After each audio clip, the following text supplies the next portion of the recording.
Hi, my name is LaTanya Jeanette Wright, affectionately known as Morning Star as Jeanette.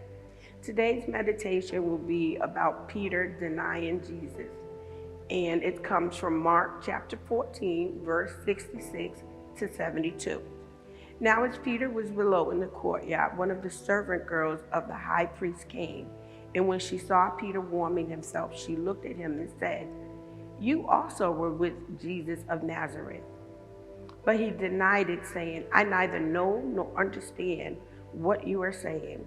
And he went out on the porch, and a rooster crowed.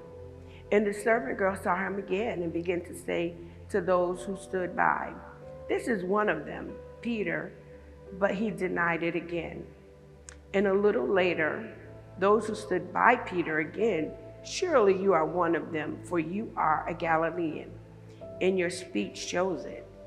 Then he began to curse and swear, "I do not know this man of whom you speak." A second time the rooster crowed. Then Peter called to mind the words that Jesus had just said to him. And the servant girl saw him again and began to say to those who stood by, "This is one of them." But he denied it again. And a little while later, those who stood by Peter again, "Surely you are one of them, for you are a Galilean, and your speech shows it."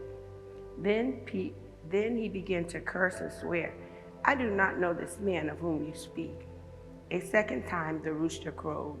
Then Peter called to mind the words that Jesus said to him, "Before the rooster crow twice, you will deny me 3 times." And when he thought about it, he wept.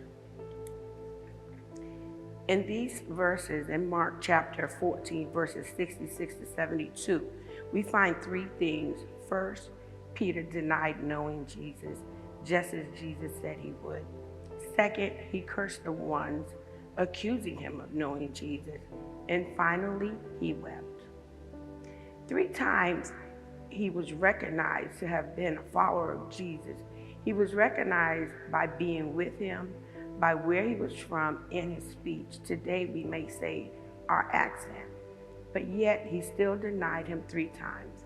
In the midst of him denying him, then he had the nerve to be mad and begin to cuss them out and to curse them. After going through all of that denying and cussing, he wept when he realized that the crow of the rooster, he had did exactly what Jesus said he would do, and that was to deny him. As I pondered the situation, I had to think of us as Jesus followers. We too often recognize by who our friends are. If we are from the north, the south, or even from a different country, which that would include our speech, we're known by those things. Many times I have been out shopping. I've even been in different states and have been recognized by people who just come up and say, "Hey, Morning Star." And I hope that they've never found me in a position where I was cussing them out or cursing or doing something that was not pleasing to Christ, because I do consider myself a Jesus follower.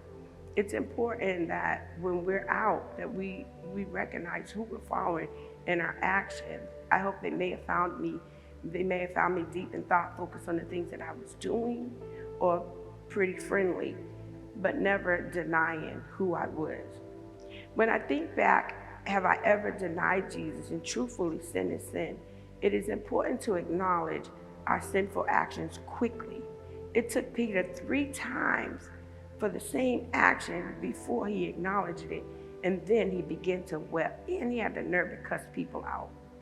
Remember that in James chapter 5, verse 12, but above all, my brethren, do not swear either by heaven or by earth or with one or with any other oath, but let your yes be yes and your no be no, lest you fall into judgment. Also in Ephesians 4:29, it says, "Let no corrupt words proceed out of your mouth, but what is good for necessary edification, that it may impart grace to the hearers." As Peter realized his actions, he wept. And in this moment of repentance, I recognize that weeping can be cathartic and cleansing. The most important part of our moment of recognizing our errors is that we turn from them. In closing, in this season, Jesus is on his final journey before the resurrection. Everything that was said about his journey is about to happen, as well as the prophecy told. So remember, in Hebrews 13:5, let your conduct be without covetousness. Be content with such things as you have. For he himself, he said, I will never leave you nor forsake you. And just in closing, I'd like to say to remember to let us remember we are followers of Jesus Christ, and remember to let our yes be yes and our no be no.